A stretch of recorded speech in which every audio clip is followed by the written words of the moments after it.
Hello students, we are going to read 4th chapter of 9th class, A Truly Beautiful Mind.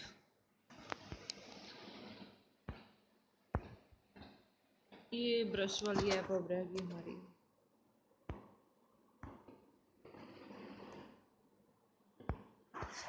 Okay again A Truly Beautiful Mind हमारे chapter का name है.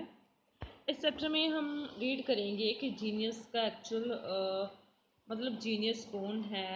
ठीक है, genius किसको बोला गया है, किसकी नेम से कंपेयर किया गया है. ठीक है, and how he is a genius from his works, और अपने वर्क से कैसे वो जीनियस हुआ है. ठीक है, हम रॉबर्ट इंस्टन के बारे में रीड करेंगे. ओके एक्चुअल में इस चैप्टर में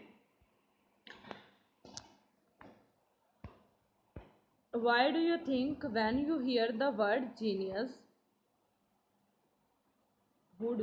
Who do you think of when you hear the word genius? जब आप जीनियस वर्ड के बारे में सोचते हो या बोलते हो तो आपको माइंड में किसका ख्याल आता है कि कौन जीनियस है. Who is genius? जीनियस कौन है. What quality do you think a genius has? और आपको क्या लगता है कि कौन सी क्वालिटीज एक जीनियस में होनी चाहिए. We shall now read about a young German civil servant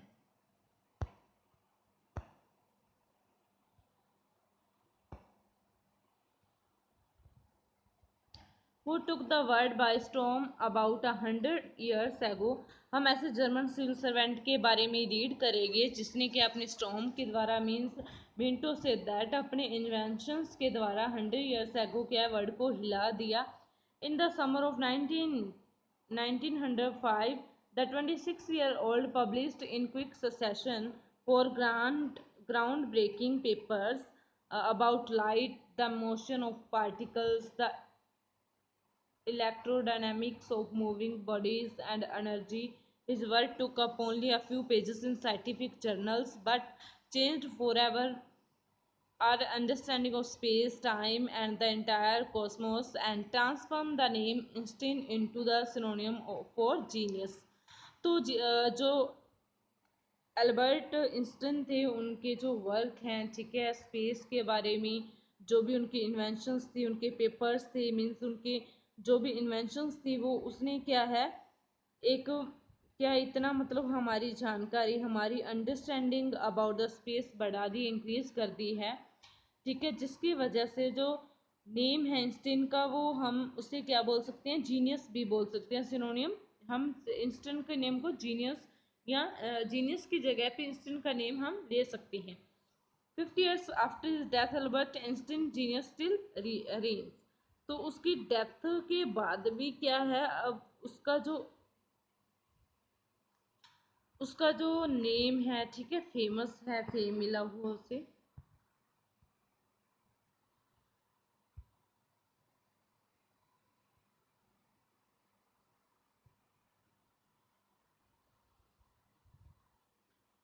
okay, Albert Einstein was born on 14th March 1879 in the German city of Ulm, without any indication that he was destined for greatness. Albert Einstein का जन्म 14 मार्च 1879 को German city के उल में हुआ था. ऐसी कोई संदेश, ऐसा कोई इंडिकेशन नहीं था, मतलब ऐसा कोई संकेत नहीं था कि वो क्या है डेस्टिन्ड हुआ ग्रेटनेस के लिए. ठीक है, मतलब कि वो क्या होगा, इतनी मतलब महानता पाएगा कभी. ऑन द कंट्रेरी, इसके उल्टा क्या था, his mother thought Albert was a freak. तो उसकी मम्मी सोचती थी, उसकी मदर सोचती थी कि जो अल्बर्ट है वो फ्रीक है. फ्रीक मीन्स जिसको डिसेंट बिहेव करना नहीं आता, जिसका मीन्स माइंड सोचो नॉर्मल नहीं है, जिसको कोई भी चीज़ करनी नहीं आती, उसे बोलते हैं फ्रीक. ठीक है, to her his head seemed much too large. जो उसका हेड था, ठीक है, उसका सिर था जो, वो दूसरे बच्चों से काफ़ी ज़्यादा बड़ा था. एट द एज ऑफ 2.5, जब वो 2.5 साल का था, इंस्टिन स्टिल वाज नॉट टॉकिंग. तो अभी भी उसने बात करना शुरू नहीं किया था. When he finally did learn to speak, जब फाइनली उसने बोलना शुरू किया, ही अटर्ड एवरीथिंग ट्वाइस. तो वो एक चीज़ को 2 बार बोलता था. Einstein did not know what to do with other children and his playmates called him brother boring. तो उसे नहीं पता था दूसरे बच्चों के साथ वो क्या करे, कैसे प्ले करे। तो जो उसके प्लेमेट्स थे, जो उसके साथ खेलने वाले बच्चे थे, वो उसे ब्रदर बोरिंग बोलते थे। So the youngster played by himself. तो ये क्या है, खुद ही खेलता था।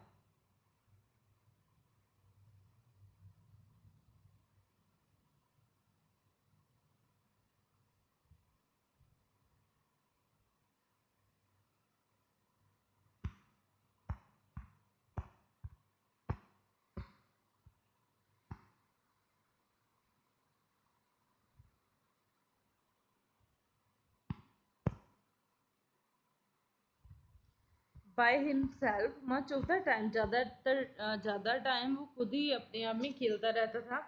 ही स्पेशली लव्ड मैकेनिकल टॉयज। उसे मैकेनिकल टॉयज, जो मान लो इलेक्ट्रॉनिक टॉयज होते हैं, वो ज़्यादा पसंद थे। Looking at his new born sister Maja, he is said to have said fine but where are her wheels. तो जब उसकी छोटी बहन पैदा हुई, उसका जन्म हुआ, तो उसने क्या बोला कि और तो सब ठीक है, लेकिन इसके व्हील्स कहाँ हैं, मतलब इसके पहिए कहाँ हैं। मतलब उसका माइंड जो है वो कहाँ पे रहता है, सिर्फ मैकेनिकल थिंग्स की ओर।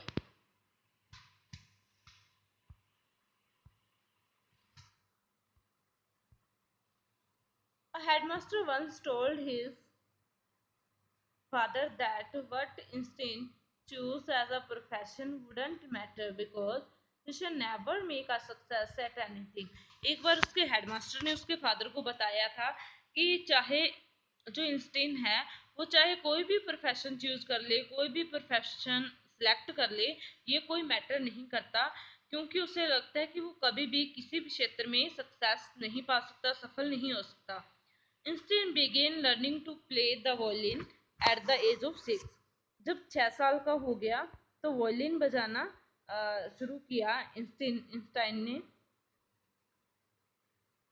Because his mother wanted him to, क्योंकि उसकी मदर ऐसा चाहती थी। He later became a gifted amateur violinist.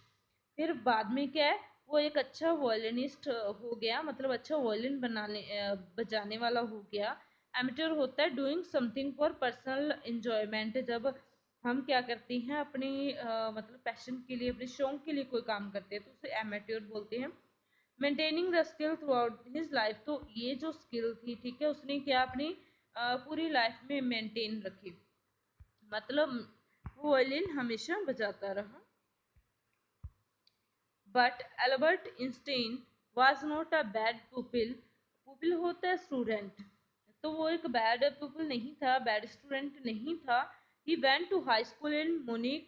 वो मुनिक के हाई स्कूल में पढ़ा गया, and where Einstein family had moved when he was 15 months old.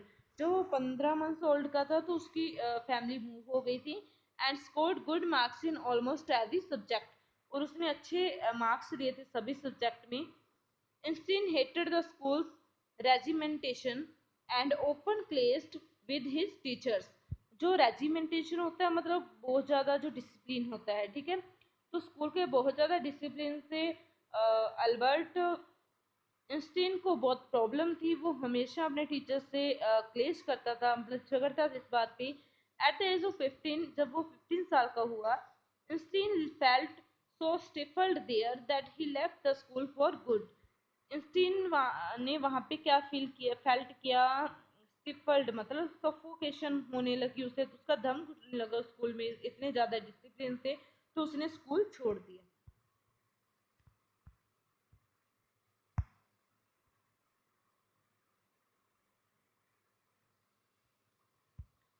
The previous year, Albert's parents had moved to Milan and left their son with relatives। पहले जो पिछले साल क्या है, उसके पेरेंट्स क्या हुए थे, मिलान को मूव हो गए थे अपने रिलेटिव के यहाँ, किसको, अल्बर्ट को छोड़ के। आफ्टर प्रोलॉन्ग डिस्कशन, ज़्यादा लंबे डिस्कशन के बाद, Einstein got his wish to continue his education in German speaking Switzerland. तो इस जो विश थी इंस्टीन की कि वो कहाँ पे, जर्मन, जहाँ पे जर्मन बोली जाती है,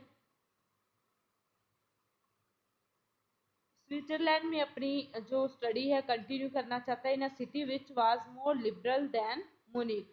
जो सिटी बहुत ज़्यादा लिबरल थी, लिबरल मतलब अच्छी, ठीक है, सभ्य है, जहाँ पे लोग एक दूसरे को ज़्यादा समझते हैं, ठीक है, तो वहाँ पे स्टडी करना चाहता है।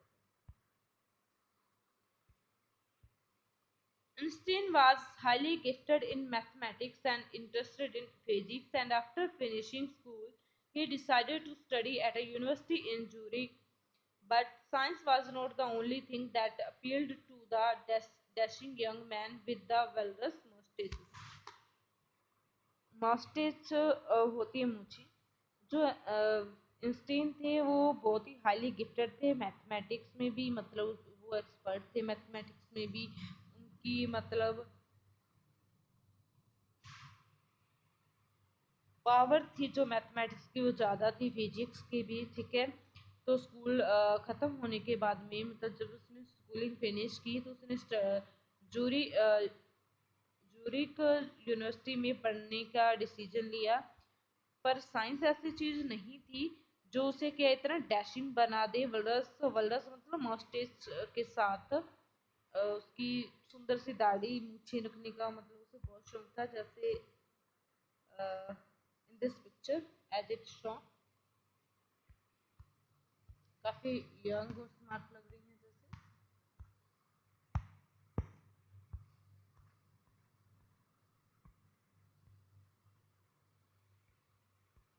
he also felt a special interest in a fellow student। तो फेलो स्टूडेंट मतलब उसके उसके साथ ही जो स्टूडेंट थी, क्लासमेट थी, उसमें भी उसे इंटरेस्ट था। Mileva Maric whom he found to be a clever creature, जो उसे लगता था कि क्लेवर चालाक creature है। This young Serb had come to Switzerland because the university in Zurich was one of the few in Europe where women could get degrees। कि ये Switzerland आई हुई थी क्या डिग्री लेने के लिए, क्योंकि कुछ उधर यूरोप कुछ साइड में वुमेन्स को डिग्री बहुत मुश्किल से मिलती है, तो ये डिग्री लेने के लिए स्विट्जरलैंड वाली यूनिवर्सिटी में आई हुई थी। इंस्टीन saw in her an ally against the Philistines। इंस्टीन ने क्या देखा था, उसमें देखा था एक एली अगेंस्ट द। एली होता है किसी चीज में, जैसे अ फ्रेंड और एन एसोसिएट, वो उसे उसे अपनी फ्रेंड की तरह वो लगी, क्योंकि वो भी क्या थी, किस चीज के खिलाफ थी, मतलब ऐसे लोगों के खिलाफ जिन्हें आर्ट नहीं पसंद, लिटरेचर लिटरेचर नहीं पसंद, म्यूजिक नहीं पसंद, उसे फिलिस्टाइंस बोला जाता है, ठीक है। तो वो भी क्या है, फिलिस्टाइंस के अगेंस्ट थी। Those people in his family and at the university with whom he was constantly at odds। बल्कि जो पीपल उसकी फैमिली में थे और यूनिवर्सिटी में थे वो क्या थे, उससे अलग थे, उसके अकॉर्डिंग नहीं थे, बट ये जो लड़की थी उसके अकॉर्डिंग थी। The couple fell in love, ये दोनों प्यार में पड़ गए।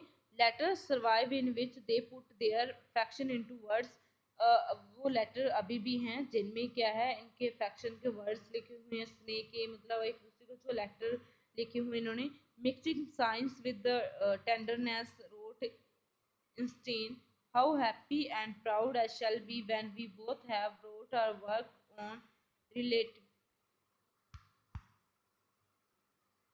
relativity relativity to a victorious conclusion। तो इनके जो लेटर्स में भी किसकी बातें होती थी, साइंस की बातें होती थी। तो एक लेटर में लिखा हुआ था, how happy and proud I shall be when we both have brought our work, कि हम कितने हैप्पी होंगे जब हमें हमारा जो वर्क है उसमें क्या है, सक्सेस मिल जाएगी, विक्टोरियस कंक्लूजन होगा, मतलब सक्सेसफुल एंड होगा।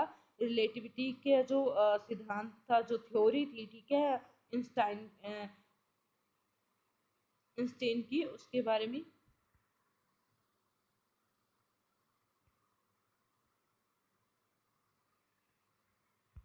In 1900, the age of 21, Albert Einstein was a university graduate and unemployed। तो 21 साल की एज में जो इंस्टीन थे वो क्या हो चुके थे, ग्रेजुएट हो चुके थे, बट अब भी क्या थे, अनएम्प्लॉयड थे, मतलब उन्हें कोई जॉब नहीं मिली थी। He worked as a teaching assistant. तो वो टीचिंग असिस्टेंट के रूप में वर्क करते रहे, गेव प्राइवेट लेसन दिए and finally secured a job in 1902 as a technical expert in the patent office in Bern।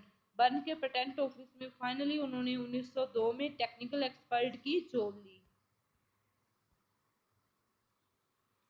While he was supposed to be assessing other people's inventions, ऐसा माना जाता था कि सपोज किया जाता था कि जो अदर लोगों के इन्वेंशंस हैं उस पे वो चलते हैं या उनके ही इन्वेंशंस को निकालते हैं। Einstein was actually developing his own ideas in secret, but जो एक्चुअल में क्या था वो खुद के जो आइडियाज सीक्रेट में डेवलप कर रहे थे।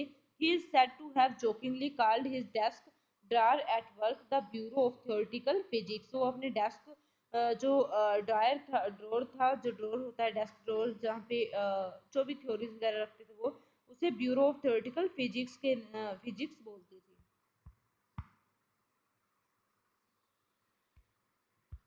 One of the famous papers of 1905 was Einstein's special theory of relativity, जो 1905 में जो स्पेशल थ्योरी थी रिलेटिविटी की, फेमस पेपर थे। According to which time and distance are not absolute, जिसके अकॉर्डिंग जो टाइम है और डिस्टेंस है वो एब्सोल्यूट नहीं है, एक्यूरेट नहीं है, सेम नहीं है। Indeed two perfectly Two perfectly accurate clocks will not continue to show the same time if they come together again after a journey, if one of them has been moving very fast relative to the other। अगर दो एक समान clocks हैं, ठीक है, वो भी same time नहीं दिखाएंगी अगर वो क्या है अलग अलग स्थान पे जर्नी करके आ रही हैं और उनमें से एक फास्ट जर्नी कर रही है तो उनका जो टाइम होगा वो सेम नहीं होगा। From this followed the world's most famous formula which describes the relationship between mass and energy। तो इससे क्या है जो फेमस जो फॉर्मूला बना था मास और एनर्जी का, वो क्या है इसी उसके इंस्टीन के इसी मतलब थ्योरी की वजह से बना था, E = mc2। ये मैथमेटिकल इक्वेशन है जो E stands for energy and M for mass and C for the speed of light in vacuum, ठीक है। And when you sit with a nice girl for 2 hours it seems like 2 minutes, when you sit on the hot stove for 2 minutes it seems like two। Okay,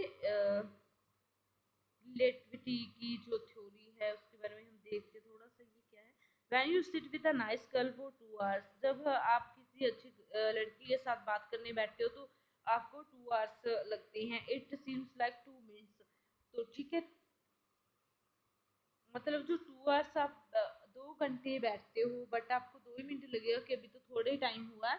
when you sit on a hot stove for 2 minutes, लेकिन अगर वहीं पे गर्म stove पे आप बैठते हो 2 minute, it seems like 2 hours, तो ये हम आपको 2 घंटे की तरह लगेंगे। That's relativity.